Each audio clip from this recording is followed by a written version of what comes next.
আপনারা কেমন আছেন? আলহামদুলিল্লাহ আমি ভালো আছি।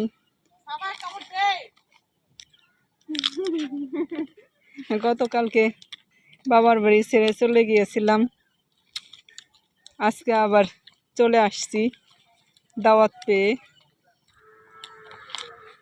গাছে থেকে আম পেড়ে সবাই মিলে খাচ্ছি। দুপুরবেলা বেশ ভালোই লাগতেছে।